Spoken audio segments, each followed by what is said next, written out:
Wheat stone bridge, WHEATSTONE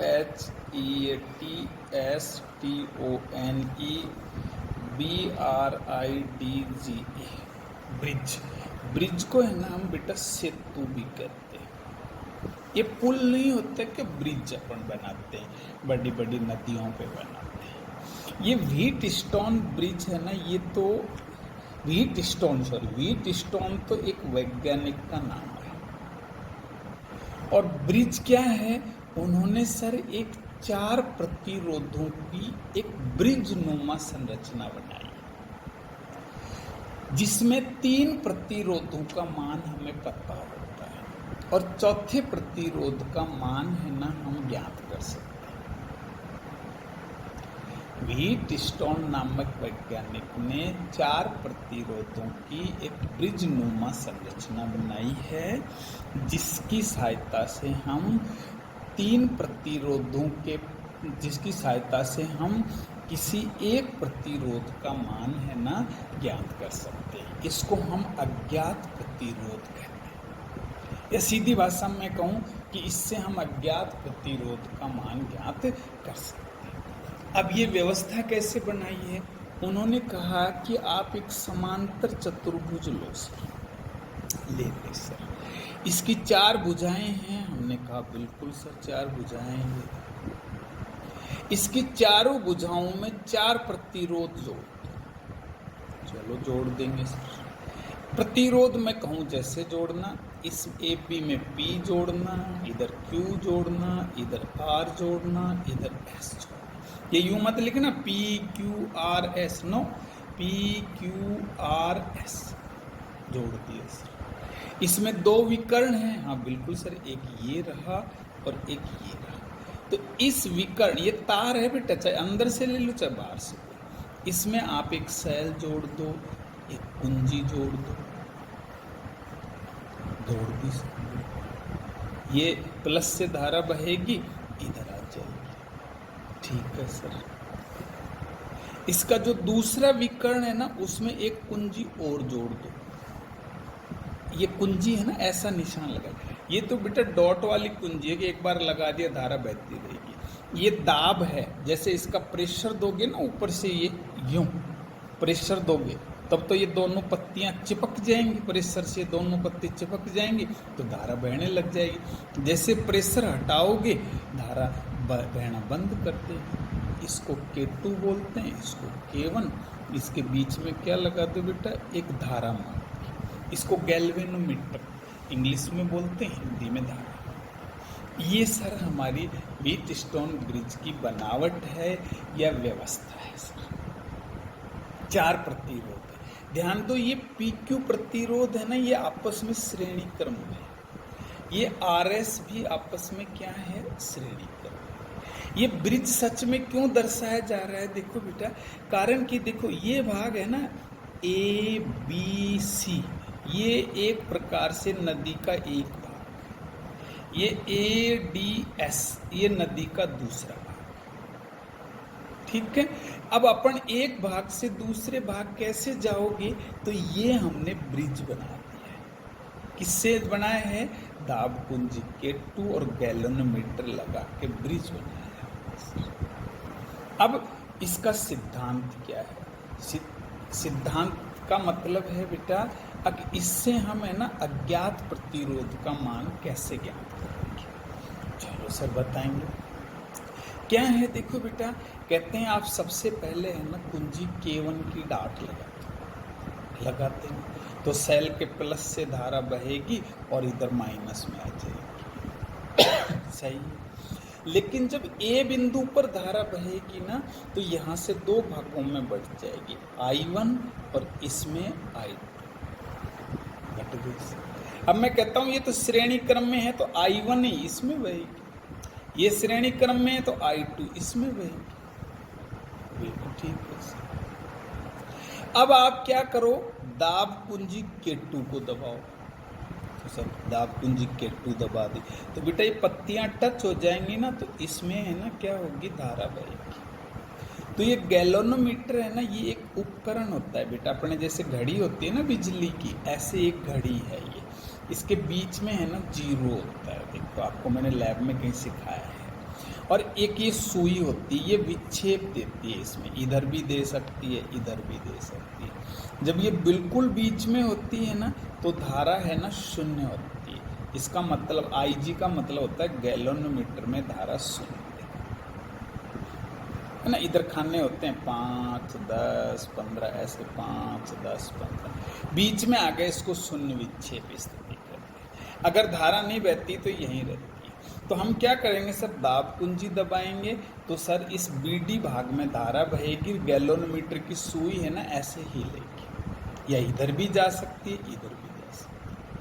अब ये जो प्रतिरोध हैं PQRS, हम इनको इस प्रकार से व्यवस्थित करते हैं, मतलब इनके मान को कम ज़्यादा कर सकते हैं क्योंकि इसमें लगे हुए, इस प्रकार से व्यवस्थित करते हैं कि ये जो सुई इधर हिल रही थी, इधर हिल रही थी, ये वापस जीरो पर ही आ जाए। इसको हम बोलते हैं अविक्षेप स्थिति या शून्य विक्षेप स्थिति। जब शून्य विक्षेप स्थिति हो जाती है ना, इसे हम व्हीटस्टोन ब्रिज की संतुलन की स्थिति कहते हैं। ये सर संतुलित हो गया व्हीटस्टोन ब्रिज, क्योंकि IG बराबर क्या हो गया है जी। अब हम कहेंगे सर इस भाग में धारा नहीं बह रही है। अब हमने पढ़ा है धारा सदैव उच्च विभव से किधर बहती है, निम्न विभव, और इसमें धारा बह ही नहीं रही। इसका मतलब इस बिंदु का विभव और इस बिंदु का विभव क्या है, बराबर है, जब तो धारा नहीं बही।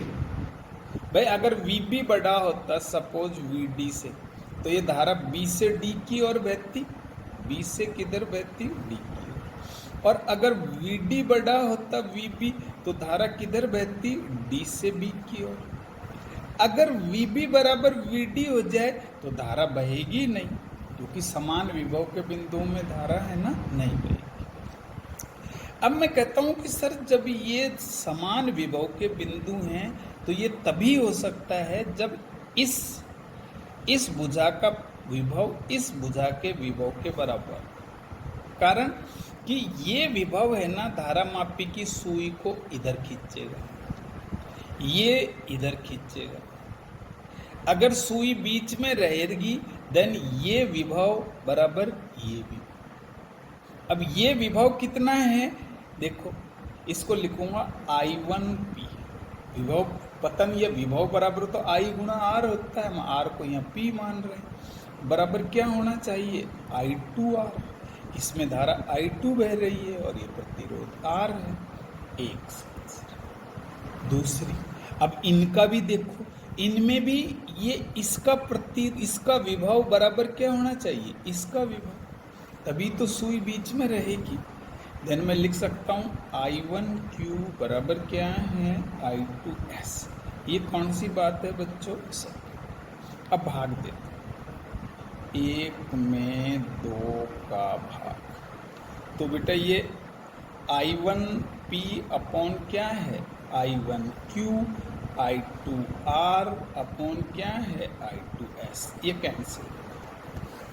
P अपॉन Q बराबर R अपॉन S।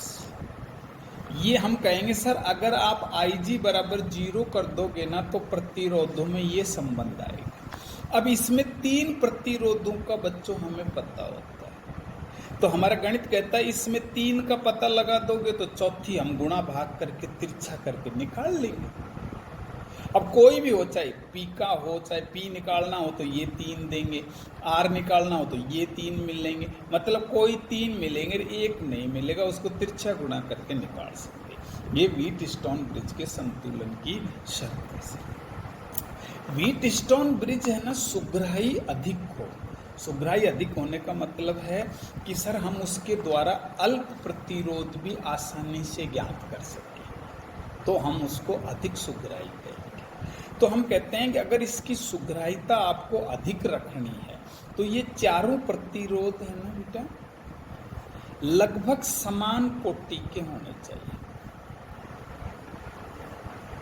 समान कोटि का मतलब जैसे ये 10 ओम है तो ये जैसे मान लो 15 ओम हो, 20 ओम हो, 8 ओम हो, 7 ओम हो, ऐसे रेंज में होनी चाहिए। ऐसे नहीं कि ये माना 5 ओम है, ये 5 लाख ओम हो गए ना, लगभग समान रेंज में होने चाहिए, तभी आप अज्ञात प्रतिरोध का मान है ना आसानी से ज्ञात कर सकते। अब ये जो व्हीटस्टोन ब्रिज की ये संतुलन की शर्त है ना, सच में ये अपन ने किरचॉफ के नियम से चुराई है सर। तो अब इस संतुलन के नियमों की किससे व्याख्या करनी है? किरचॉफ नियमों से व्याख्या कि सर ये जो संतुलन की शर्त है ये आपने किरचॉफ के नियमों से चुराई है, तो आप इसकी व्याख्या करो सर। देखो बेटा, मैं इस चित्र पर है ना फिर आता हूँ। ये धारा बह रही है, इस चित्र में देखो थोड़ा सा मैं इसमें बदलाव करूँगा, कोई ज़्यादा नहीं। ये तो वही है सर, ये P है, ये Q है, ये R है, ये S है, ये क्या है? गैल्वेनोमीटर है। वो तो कुंजी तो लगेगी। यहाँ से I धारा गई है, ये कितनी बन गई? I1। अब इसमें एक ध्यान दो बेटा, इधर क्या गई? I2। अब ये जैसे I1 आगे गई है ना, तो ये गैल्वेनोमीटर ने कितनी धारा ले ली? IG। तो अब यहाँ कितनी बचेगी? I1 minus IG। अब इधर आओ, इधर से I2 आई, इधर से IG आई, ये दोनों जुड़ेंगे तो I2 प्लस क्या हो गया? IG। ये जोड़ोगे ना इन दोनों को तो वापस आई आएगी। देखो आप जोड़ो, IG कट गए, I1 प्लस I2 बनेगी सर। ये धारा को है ना हम ऐसे बता सकते हैं, किसके आधार पर? किरचॉफ का जो पहला नियम था ना उसके आधार। अब इसमें मैं दो बंद परिपथ लेता हूँ, A B C D। पहले कौन सा लेता हूँ? A B D A में A B D A। देखो बेटा ये रही A B D A, इसमें कौन सा लगाओ? लूप नियम। A से B तक कितना पतन है? I1P। इधर कितना है? IgG। ये गैल्वेनोमीटर का प्रतिरोध मान लिया हमने G है।